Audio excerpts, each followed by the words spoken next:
ఆర్టీసీని అన్ని విధాలుగా ఆదుకుంటామని మంత్రి పొన్నం ప్రభాకర్ అన్నారు. ప్రయాణికులకు మెరుగైన సేవలు అందించేందుకు టీఎస్ఆర్టీసీ నిరంతరం కృషి చేస్తుందన్నారు. హైదరాబాద్లో 80 కొత్త బస్సులను మంత్రి జెండా ఊపి ప్రారంభించారు. మహాలక్ష్మి పథకంతో ఆర్టీసీలో 100% ఆక్యుపెన్సీ దాటిందన్నారు. అటు కార్మికులకు సంబంధించి బకాయిలను విడతవారీగా అందజేస్తామని మంత్రి పొన్నం ప్రభాకర్ అన్నారు.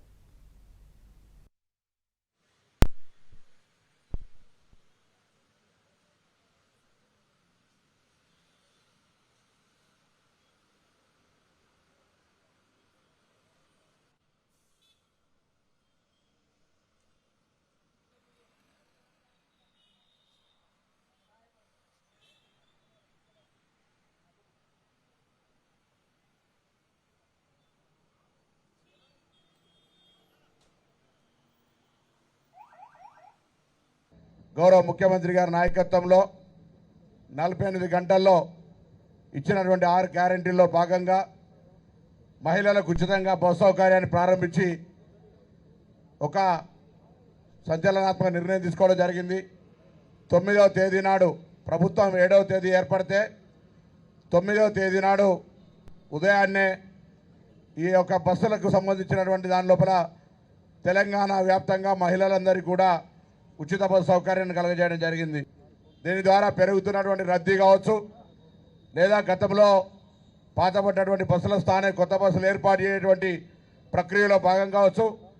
ప్రభుత్వం తరఫున పెద్దలు గౌరవ ముఖ్యమంత్రి గారు ఆదేశించిన అనుగుణంగా 1050 బస్సుల్ని దాదాపు 400 కోట్ల రూపాయలతోటి బ్యాంక్ ఎస్బీఐ వారి సహకారంతో మరి కొనుగోలు ప్రక్రియ స్టార్ట్ అయింది.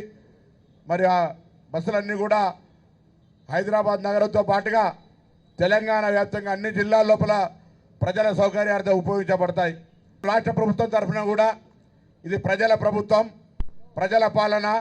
ఈ ఆర్టీసీ సంస్థను కాపాడుకోవడానికి కావచ్చు, సంస్థ ఎదగడానికి కారకులైనటువంటి కార్మికులందరి సంక్షేమం మా ప్రథమ లక్ష్యం అనే మాట కూడా ఈ సందర్భంగా మనం చేస్తూ ఉన్నాం. ప్రభుత్వంది మీ అందరినీ కూడా కోరుతా ఉన్నా, సంస్థ తరఫున ప్రభుత్వం తరఫున ఇంకా ఇప్పటికే మీరు ఒక నిబద్ధతతో పనిచేస్తూ ఉన్నారు. రద్దీ పెరిగింది. గతంలో 40, 50, 60% ఉన్న ఆక్యుపెన్సీ 100% దాటిపోతూ ఉన్నది. కాబట్టి ముఖ్యంగా మహిళలకు ఉచితంగా ఇచ్చే సందర్భంలో ఏర్పడుతున్నటువంటి రద్దీ కావచ్చు, ఇతరత్ర అంశాలు తప్పకుండా చాలా బాధ్యతగా ముందుకు పోతారని ఈ సందర్భంగా ఆకాంక్షిస్తూ ఉన్నాను.